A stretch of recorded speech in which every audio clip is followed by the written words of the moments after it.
Many apologies for that technical hiccup. We understand it must have been an inconvenience. But like I was saying, I was just giving you a glimpse on the update of EACOP, the East African Pipeline Project, and as we know, the first batch of the 100-kilometer pipes are underway, or they are on their way or en route from China.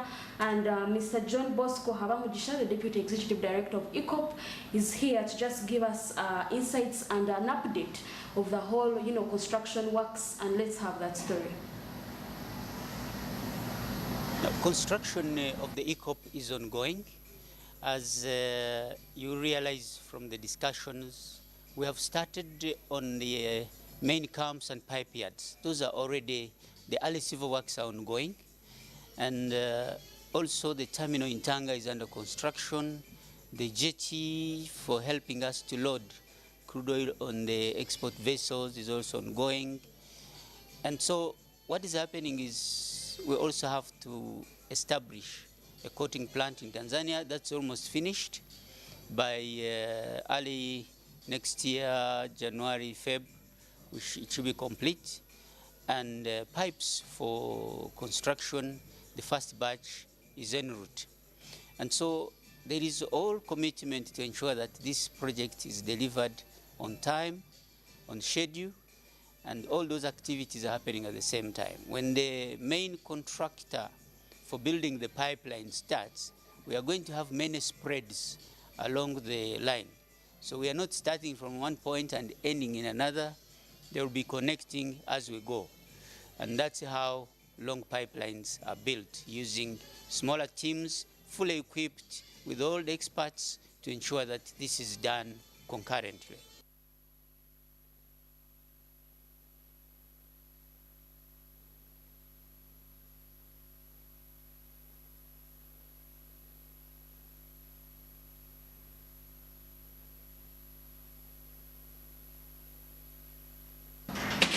So just like you've heard from the Deputy Executive Director of the East African Pipeline Project, the pipes, or the 100-kilometer pipes, are en route from China. Those are the first batch of the pipes. And he also told us that there is a terminal that is being constructed in Tanga in Tanzania.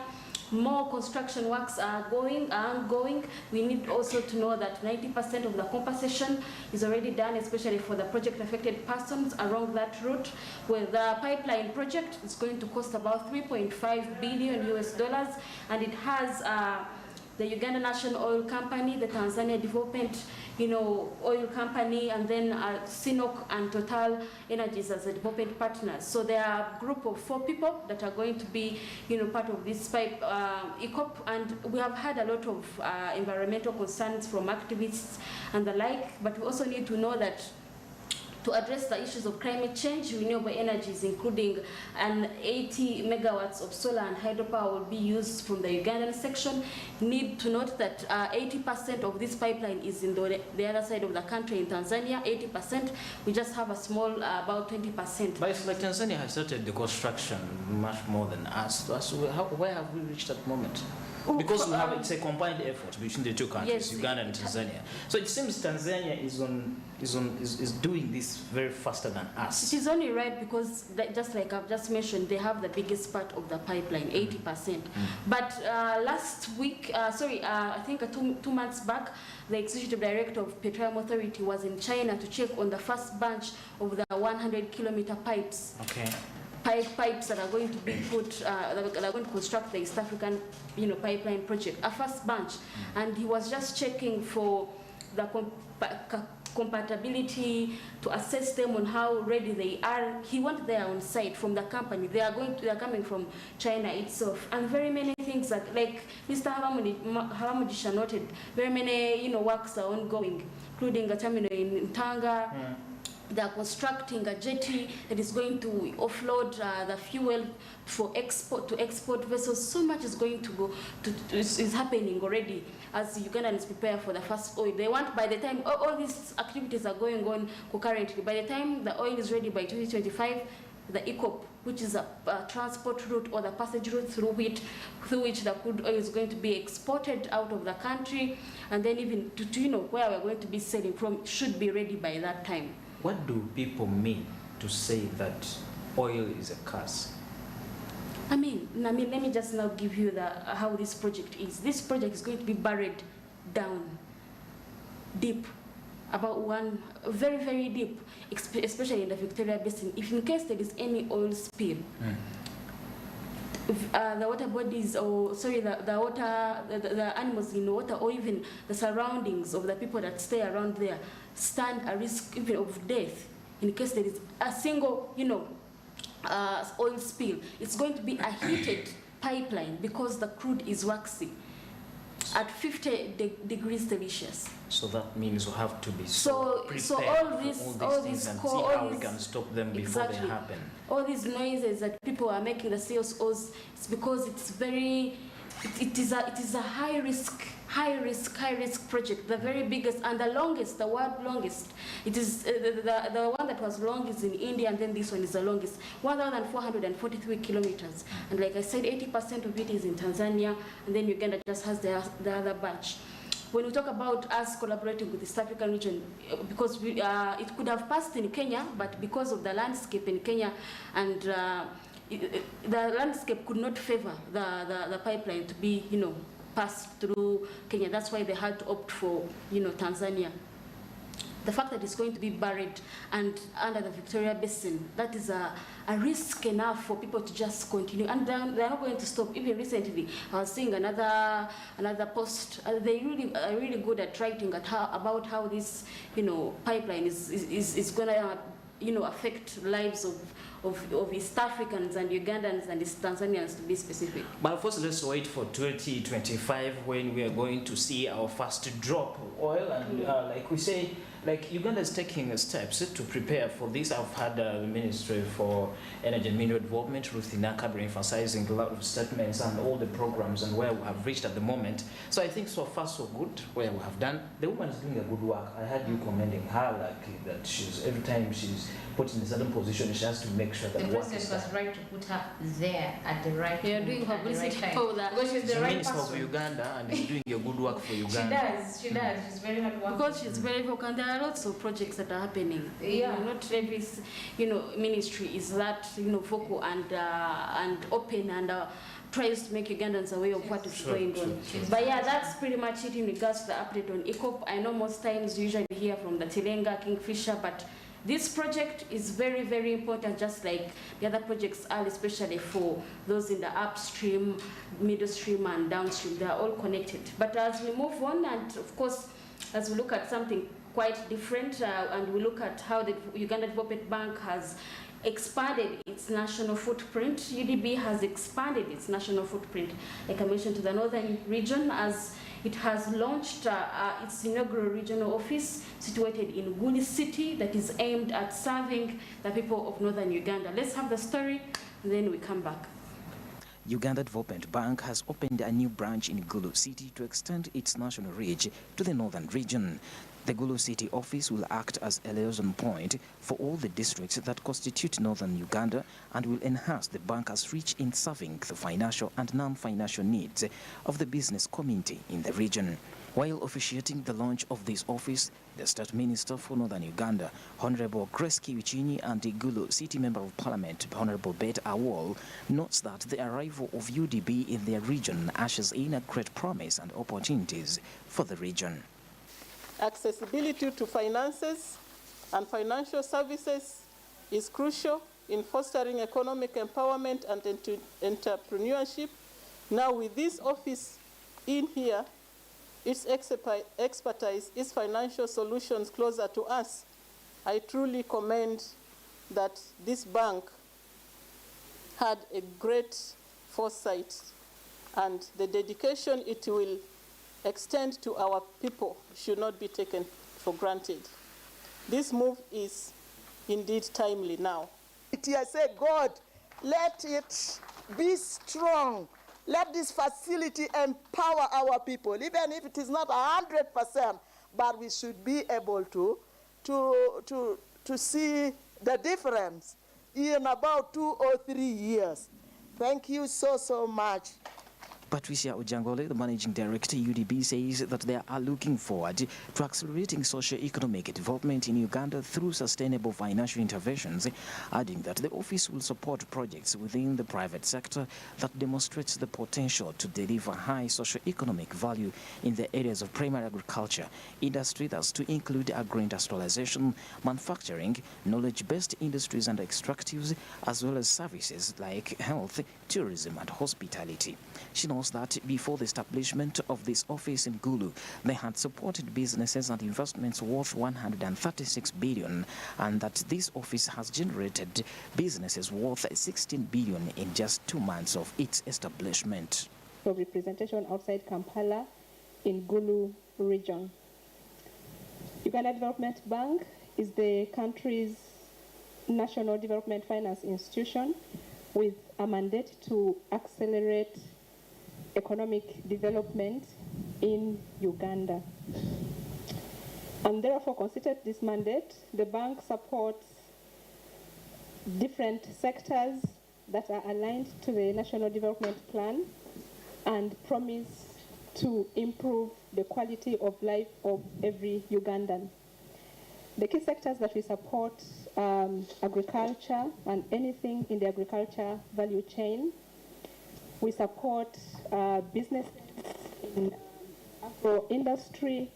The bank as well contributed 35 million towards the construction of a much-needed waiting shed at Igulu Referral Hospital for patients and donated 2,000 mama kits for new and expectant mothers.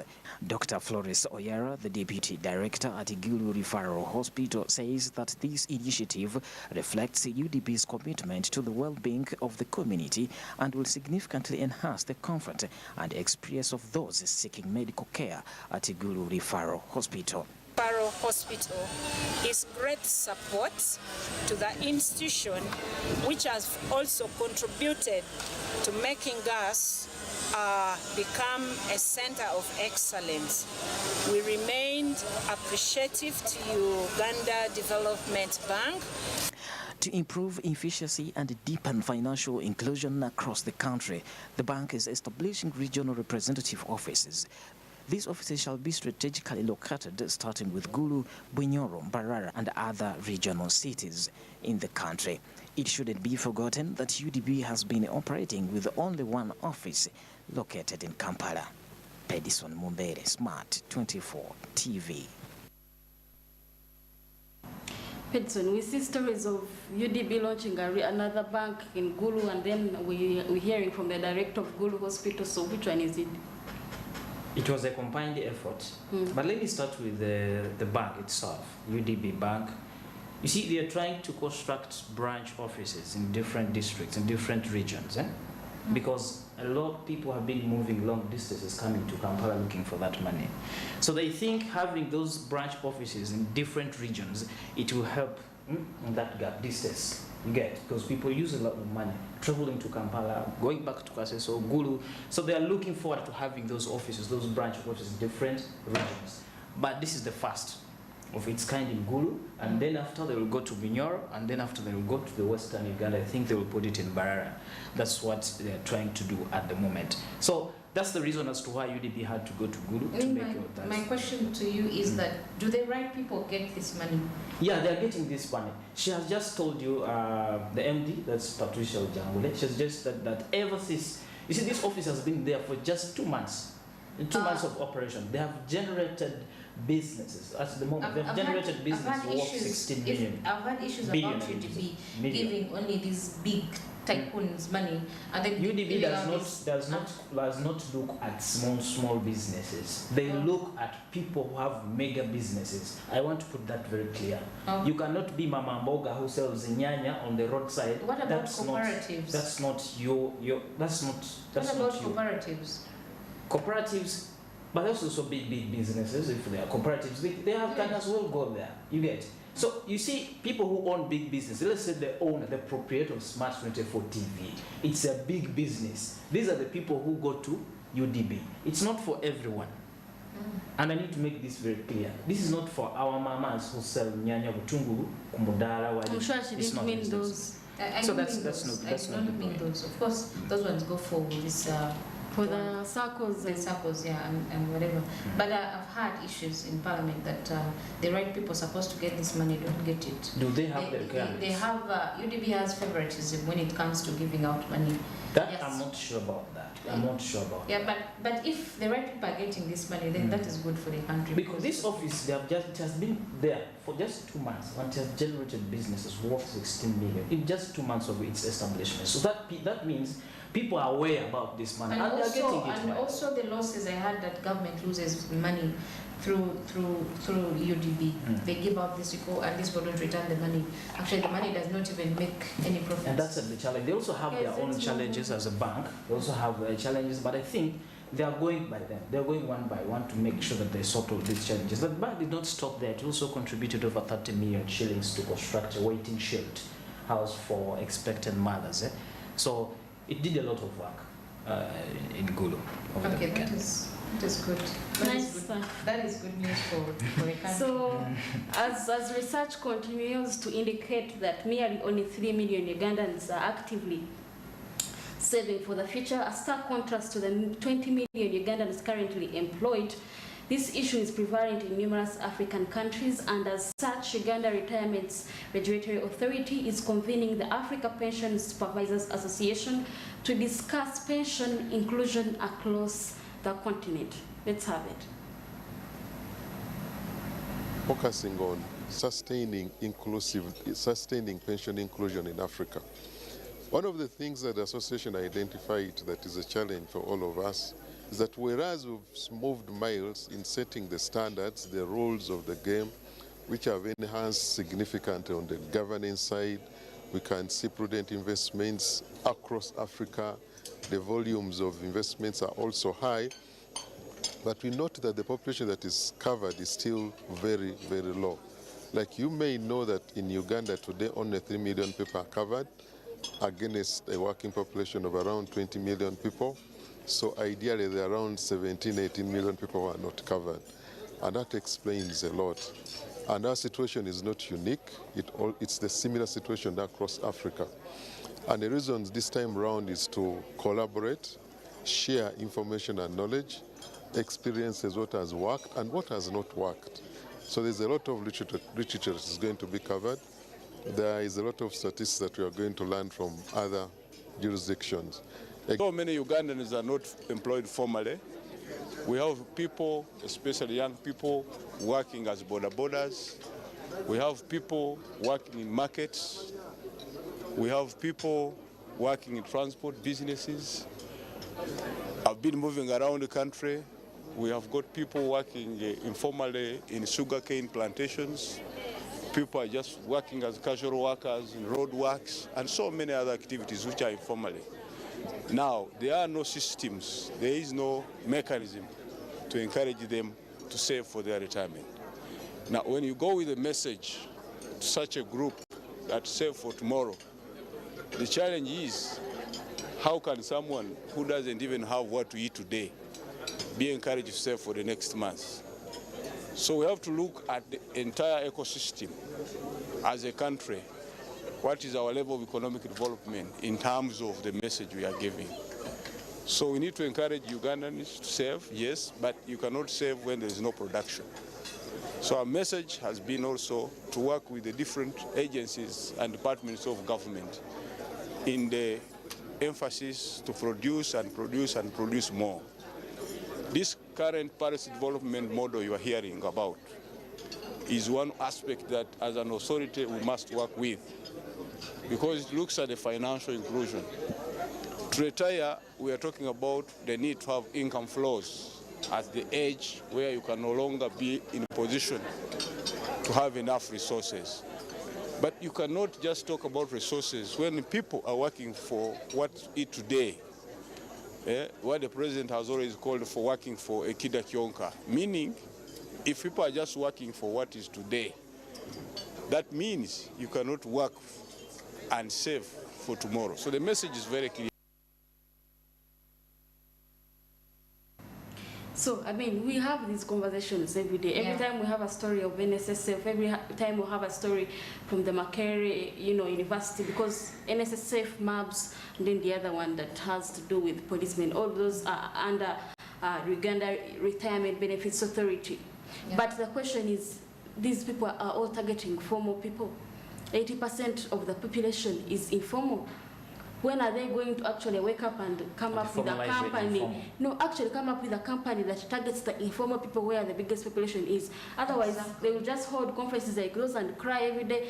You cannot serve if you do not produce, if there is no production, because it is evident. And actually, people, they would be surprised if they find out that the informal people that they are not targeting, that they are not reaching, are the ones that even have more money. Is there even money to serve? No, if there is a way to help the informal sector, they can serve. Yes. This that's why they opt for. You've not heard stories from the informal sector. These people have built houses. They have taken their kids to school. They have money. But so that means that there is also money in the informal sector that we don't get. That is untapped. It is untapped, and there is no. The body that is trying to tap is URA. They know. They are really marginalizing them. You see empowerment, you see young, old women running with their produce that they're selling on the street because they know that these people are trying to make money and tax. They're the ones who pay taxes. You get? They're trying to make money and tax, and yet they are making a living. Someone goes home like a boda person makes 20,000 a day. That's how much in a week? 140, 50 in a week? Good money. Yes. Yeah. And then other people just wait for salaries. So all this time, my call to action, I think, is for UBRA to just come up with a company, just like they've come up with NSSF and MABS and the rest that all target people in their respective capacities. Let them come up with a company that is specific for informal sector, because that's where the money is. And I think that discussion is going to lead us to a short break, but we still have more in regards to tourism, advertisement, and innovation, of course. Stay with us.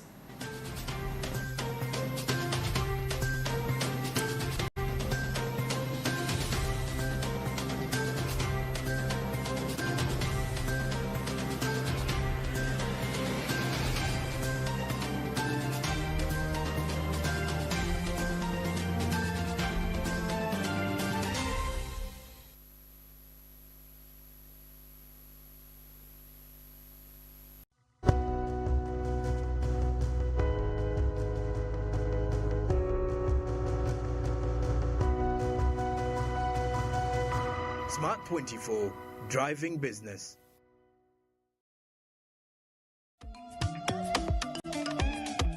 Jovia. Ng'oyolekera ku lugendo luno olw'obulamu. Nkuwa ekirabo eky'amaanyi agataziizibwa. Amaanyi okulabibwa n'okuwulirwa mu mawanga ag'ewala ennyo. Okutuuka buli wamu nga yadde togenzeeyo. Ensi yonna ng'ekuli mu ngalo.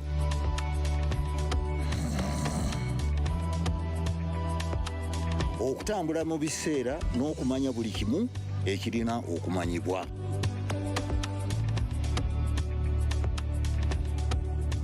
Jovia, kino kye kirabo kyange gy'oli. Tewali kumu ku kiki osobola okukola ku mukutu nnandameggwa ogwa MTN. Ugandans come to Ginger City every weekend, and December 16th, 2023 is Uganda's end-of-year party as Smart FM hosts the Smart Swag Fest Season 2. Don't miss performances from Uganda's top DJs, MCs and artists like the king herself, Cindy Baby, and her full band, Fig for Maker, UG Boys, Kesmon Switch, King Zamba, Waymaker Official, Voice Nasi, Zaptom Rizla, Lance Soldier, and many more local artists. Let's meet at the Chairman's Back, next to Ginger Showgrounds. Get your early Early bird tickets now at 15K and at the gate 20K. Gets open from 10 a.m. till late. The Smart Swag Fest is organized by 89 Smart FM and Hot Shots. Powered by Smart 24 TV, Sisan Suits, NBS Cordeo, GZ Mechatronics, Ginger Hippos, Kampala University, Albeit Electronics and Solar Center, TMU Tubing and Rafting, Banji Uganda, Quad Biking Ginger, Cable Giants, Stardom Visuals and Audio, Bidco, and Club. Tastefully different. Not for sale to persons under 18.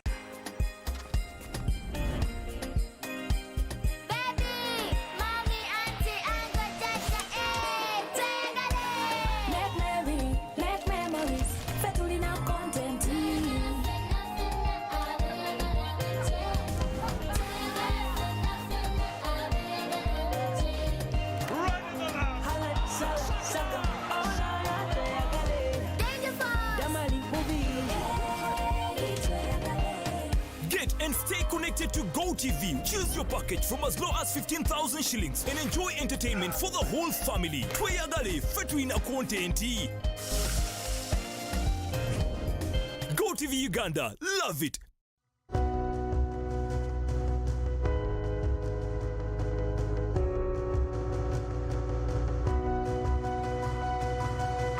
Smart 24, driving business.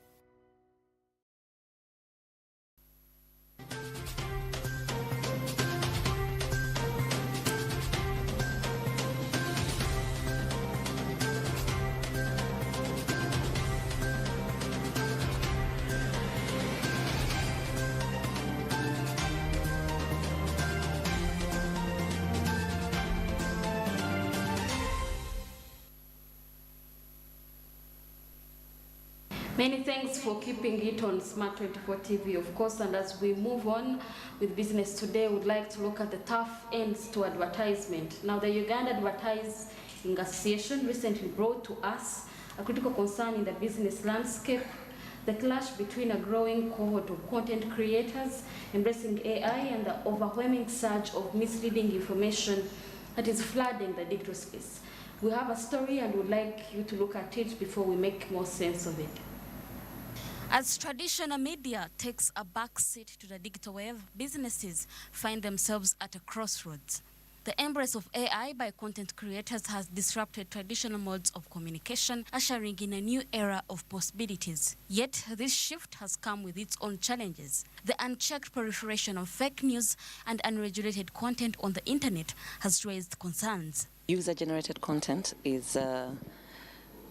has democratized information, first of all, and then it has, we've moved away from the traditional media where you would wait for the news in the evening or at lunchtime.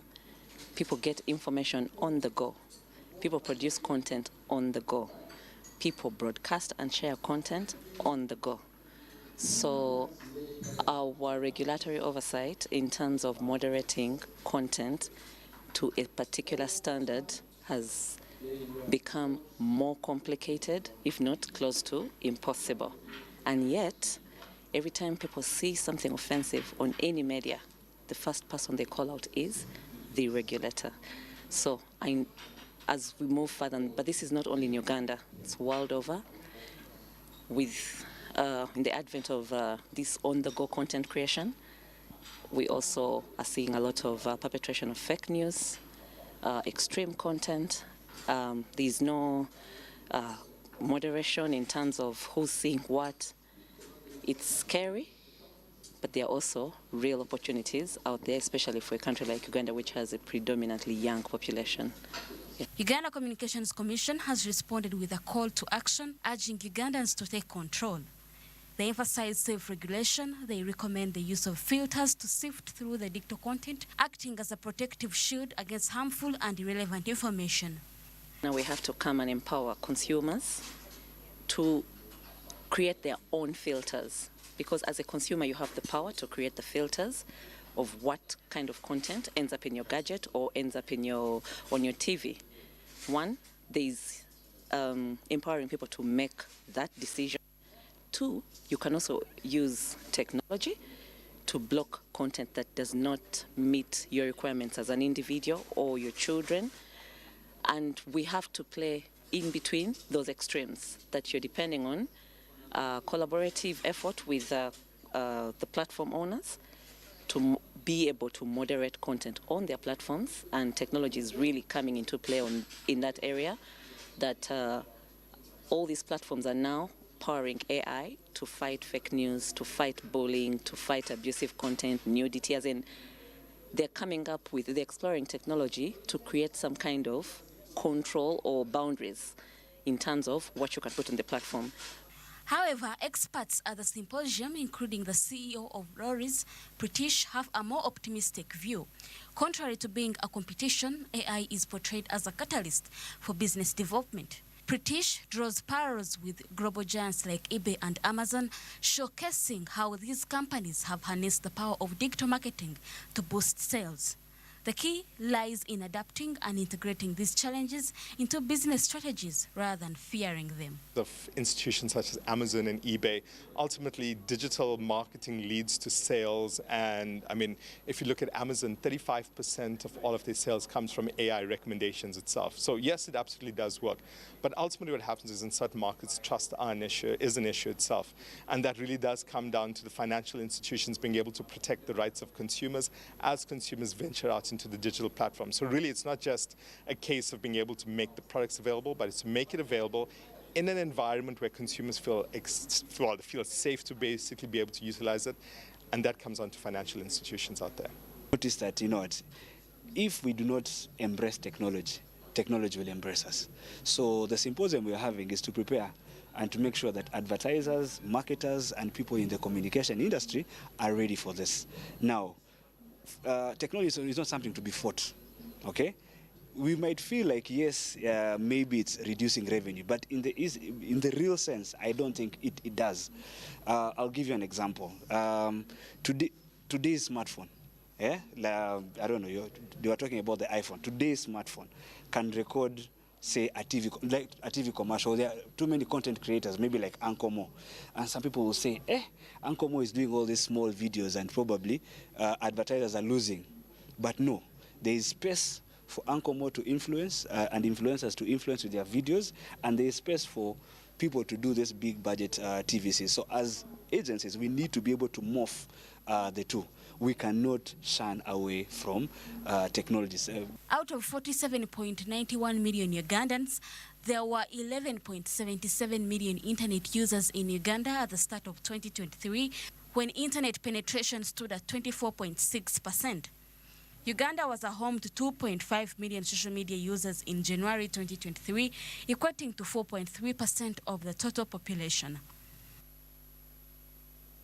So yeah, that's pretty much it. The shift of traditional media having taken the back seat and, you know, looking at AI and content creation and the surge of influencers, all these people that are citizen journalists, I may say. So of course, we are bound to receive fake news, misinformation, extreme content, like the lady from UCC mentioned. They are just calling for you to be more vigilant, self-regulate yourself, and you can as well use filters, because just like they would have, you know, a regulatory oversight over us, like media and all other journalists, they do not have a regulatory oversight for citizen journalists that choose to just post whatever they want on Twitter, Instagram, and the other, you know, different social media platforms that people would like to utilize. But I still believe, Ronah, I still believe one thing. You see, we've had information coming from different directions saying that you journalists, even if you say something or anything new, you already know. Yes. The thing, but that's not the fact, my dear. You will go get information from different platforms, but still the public will be skeptical. I'm telling you, they will still call you a competent journalist. And it's like, I have seen something on social media, is it true? Not until you hear from you. And then somebody will be confident, like, hey, maybe it's true. So I still believe that those who think that news, there's no need for news, or news is always is everywhere. No, and that's please. Why you see that's not the point. Yeah, the traditional media, especially TVs, have tried to shift and try to adapt to the new level. I mean, you know, so much is going on their websites and their Twitter handles, because they know they have to bow to the pressure, or the pressure will, you know, will consume them. But the biggest, you know, mandate or the objective of this story was for businesses to see how they can use AI to leverage, like how we have seen in other countries, Amazon, eBay, people are making multi-million, billion of sales. I mean, Amazon is a clear example. Just in a minute you have ordered something. We see Shein. Shein is now in, very many, online apps where people can make sales just because of AI. But do we have the infrastructure as Uganda that can favor it? That's one thing now. That's another problem. Maybe we the have lack a of few infrastructures. And we have a few which are working. I think they are working well. You've just said few. Yeah, we have. And the few ones that we have, we're not sure whether they are working. For instance, in developed countries, people just pay for internet like they pay for rent. You are mandated to have Wi-Fi in your house. Not like these things of us buying 1,000 data and it just goes by in 1 second, like he says. So the infrastructure has to meet. They have to, they have to be parallel. They have to coincide with each other. If the infrastructure is favorable, so should the internet, because businesses can only. I mean, COVID showed us that. Yeah, but of course, I would like us to move on and let's look at the guardians of the wild. The conservation through public health in collaboration with the Ministry of Tourism, Wildlife and Antiquities is spearheading a campaign to preserve gorillas by raising awareness among the public about the potential transmission of diseases between humans and gorillas. This initiative follows a scabies outbreak in 1996 where individuals residing near mountain gorillas contracted the disease, leading to its spread among the gorilla population and resulting in the loss of some of their lives. Let's have the story. The gorillas developed a fatal skin disease called scabies. The baby gorilla died and the others only recovered with treatment of ivermectin. And at that point, we didn't know why they got that disease because it hadn't been seen anywhere else, even where there are mountain gorillas in Rwanda. And eventually we found out that it came from people living around the park who have very little health care. There was another scabies outbreak a few years later. Again, those gorillas recovered with ivermectin, but we didn't want them to keep picking up human diseases. So we founded an NGO that improves the health of people and gorillas together, so that they don't make each other sick. The gorilla conservation and the benefits that accrue, every year we generate over 50 billion Uganda shillings from gorilla viewing, tracking. Some people have called the gorillas Yamazike, and I want to take this opportunity to clarify that the gorillas are not Yamazike. So when you are asking for a chizike, you are looking for a chimpanzee. The gorilla is called a chisode, isn't it? Yes. A sode or a chisode, yes. So don't ask for gorilla for a chizike, they will give you 1,000 Uganda shillings. Ask for a chisode. So the chisode is a great source of revenue. It attracts a significant number of visitors, and that is 50 billion is more than is about 50% of the revenue that is generated by Uganda Wildlife Authority. So that's how important this unique and iconic species is. And we also recognize the innovative programs and projects that have been initiated by CTPH. The Gorilla Conservation Coffee, I wanted to share with you that I am one of the regular clients. So that is a collaboration right there from Ministry of Tourism and ZICSOC, and I think Hanifa does have more details in regards to that. Hanifa is telling us that every time we go to have good time with gorillas and chimpanzees, we should put on a mask. Yeah, because during the COVID pandemic, humans spread COVID to those animals. The fact that we share the same DNA, is it 90% of our DNA with those animals? We share this. We can transmit the same diseases to them. But even also them can also transmit diseases to myself. Exactly, yes. So when Ugandans go to interact with these chimpanzees, they touch them, they carry them, in that way, no, you're not even protecting yourselves. Can I assure you, a few Ugandans do that. Maybe the whites are the ones that do the whites, even the whites. How much of the benefits we are getting from these chimpanzees in terms of tourism? They are. We are getting 50 billion per year through the the permits. The tourists come and then they get the permits, and then we also go and then tour. You pay.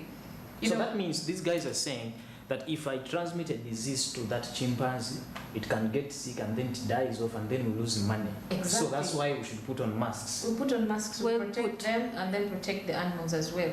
Because if we lose the animals, we are going to lose that money. And we are known for those mountain gorillas, especially just like how they would call us the Pearl of Africa. Most people come here to see those gorillas. So if the population reduces, then there is not so much to see. So Rwanda put a tough rule. You don't go to visit those gorillas without a mask. You need to protect yourself because they are protecting theirs. They're protecting their gorillas. So we should also do the same. Okay, in the spirit of, because before that we had a story in regards to innovation. During the Uganda Innovation Week 2023, the Permanent Secretary for the Ministry of ICT and National Guidance, Amina Zawede, pledged government support for startup innovations. She cautioned innovators to come up with quality products not only to hit the local market but also the international market as well. Let's have the story and come back. Within a vibrant environment of technological advancement and entrepreneurial power, the Ministry of ICT National Guidance, led by its Permanent Secretary Amina Zawede, is a steadfast support of innovation and the growth of emerging startups in the nation. During the Uganda Innovation Week 2023, she cautioned innovators to develop high-quality products for both local and international markets. If I ask you today and I present a shoe that has been manufactured in Italy, for example, and a shoe that has been manufactured in Uganda, for starters, you would take the Italian shoe, isn't it? Why? Why would you take that? For many reasons, that maybe it looks good, it has been packaged nicely, and there is good quality.